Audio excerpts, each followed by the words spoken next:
Season 3 is coming and you are wondering if you should play Monk. Hello there, welcome back to Marcelian&Flame. With the steadily approach of the 11.2 patch with all its glorious dungeons and amazing new raid, it comes with some questions. Should you play Monk?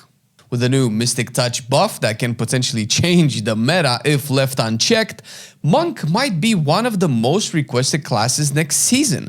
Let me tell you why playing it would be a good idea, whether we are talking about DPSing as a Windwalker, which has some of the best Windwalker gameplay to date, or the incredibly fun and cooldown rich healer Miswever that just seems to have a button to press whenever healing is needed, or the reworked Brewmaster shipping up to be a meta contender for the next season. Monk has a good next patch, so let's see what's going on. First, let's talk about Windwalker. If you haven't played it in Season 2, let me refresh you as to what has been happening with the spec, since it's going to be very relevant next patch. A new talent has made it into the tree called Slicing Winds, which is a chargeable ability that replaces your flying Serpent kick and propels you forward, dealing massive AoE damage with the length of the charge being proportional to how long you hold this ability down.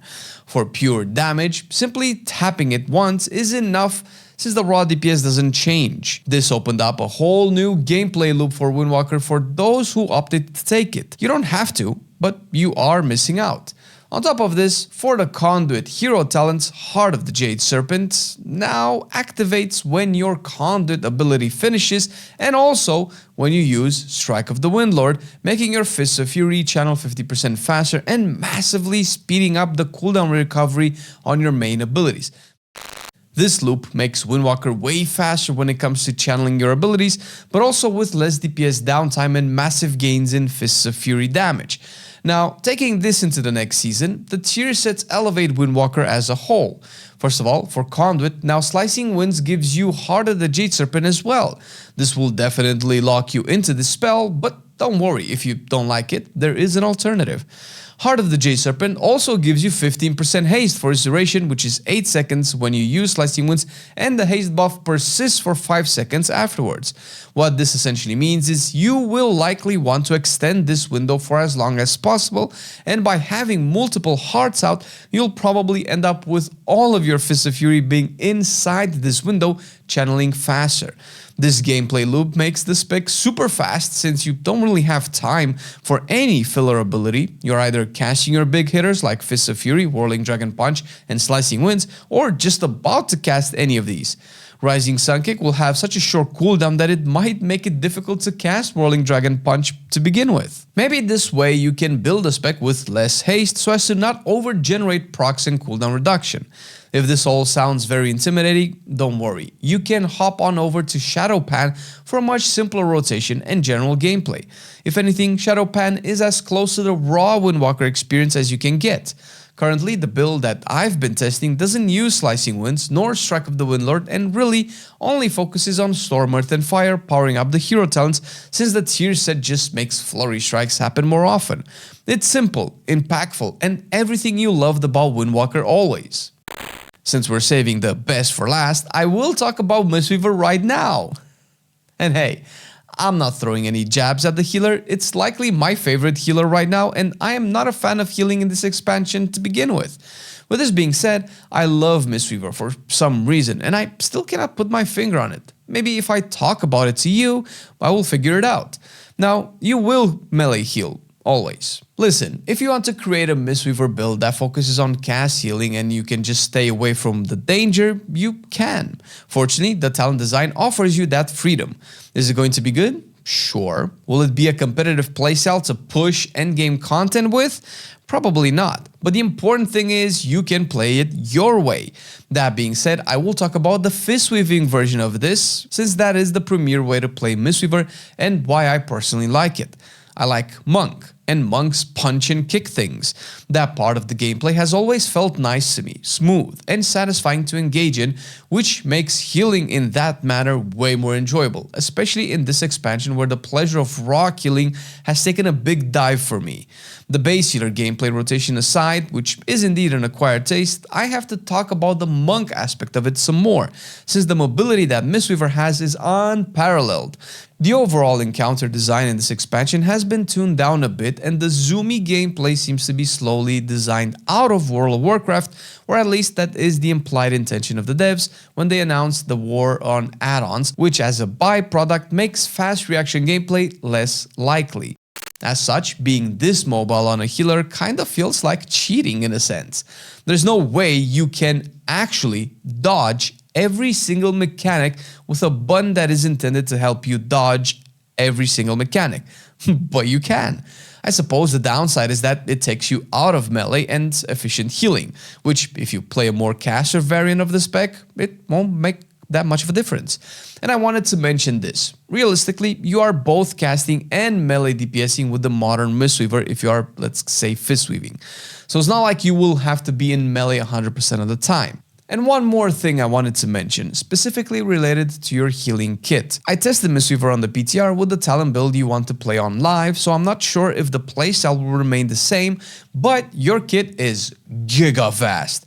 The playstyle, particularly for Master of Harmony, has some gameplay loops that I haven't found on any other healer yet, except maybe Oracle Discipline Priest. Having the base kit of Misweaver with Revival, Cocoon and Shaylun is good enough, but you can go into deeper parts of the class and start burst healing by using Thunder Focus Tea into Jade Lightning for some Emperor Palpatine level healing. Yes, Sith Lords can fill up HP bars now. You're welcome. On top of that, Master of Harmony enables its vitality mechanic when you use Thunder Focus Tea, and that just ups your healing on everyone even more. And to top it all off, you still have the Red Crane Chi G gameplay, at least in M+, where the combo of Tiger Palm Blackout kicks into instant enveloping mists or however else you want to proc your instant casts makes for some engaging gameplay. Not to mention, the discussion we had on Windwalker with Conduit applies to Misweaver as well. The tier set makes this hero talent incredibly fast to play, getting your abilities to be ready way quicker, and the added haste feels really fun. And last but not least, Brewmaster. We just released a video talking about the reworked version of it, which some people understandably have an issue with, especially with the word rework. This can be a bit vague and have different meanings for different people, but when an ability works differently than before, or has been made playable, or the playstyle and approach to combat changes, we usually like to say it was reworked since it works differently. Terminology aside, what matters at the end of the day is whether the spec is fun or not. And it is. Brewmaster is a difficult tank to play with a lot of spinning plates, and it does require you to enjoy that style of tanking. The major difference between the Season 3 Brewmaster and the previous versions is that now it feels much more rewarding to play. The tier set is giving it some of the highest DPS out of all the tanks in 11.2, at least at the moment, and that takes away threat issues you might have had previously. Not having threat issues solves two other problems. One would be that now your buttons feel better to press since there's an actual impact to them. Not perfect, but it's there. And two would be that with your increase in DPS, you don't have to fumble your rotation to pick up aggro that you lost and miss the mark on a proper Purify cast or defensive use Rushly or any action that would cause one of the plates you were spinning to crash and burst into a million pieces. It's amazing what a little damage buff can do to a tank. And of course, with the defensive, I have to mention the Celestial Infusion change to the Celestial Brew, which is the choice note for it, makes damage intake way smoother, so you're not surprised by big spikes in your HP bar, something that any tank can appreciate. Now, New Zaw, the Ox, Dave, or whatever you want to call it, is actually a good cooldown. I'm surprised how good it really is, way better than what I talked about in our rework video since I have had more time to test it since. It makes you tankier for sure, but also the stomp damage it does can be your highest source of DPS in a dungeon. I mostly refer to these specs in their dungeon gameplay since raiding is weirdly harder to test, and usually all three are fine if not amazing in raids under certain circumstances. Mythic Plus is usually the big outlier that can push them out or inside the meta bubble. playable. And Brewmaster definitely looks like it has the potential to be meta. And I only say potential since you never really know how the tuning and balancing will be until the patch actually hits live servers. And sometimes not even then. Remember that in Season 1, Prot Warrior seemed to be the meta tank for a few weeks until Prot Paladin received the buff somewhere midway through the patch and ended up dominating the rest of the season. But back to Brewmaster. Nizao isn't the only thing changed. The fact that Brewmaster received buffs to a bunch of other talents makes you able to play more diverse builds, like a no Breath of Fire build that has been popular on the PTR.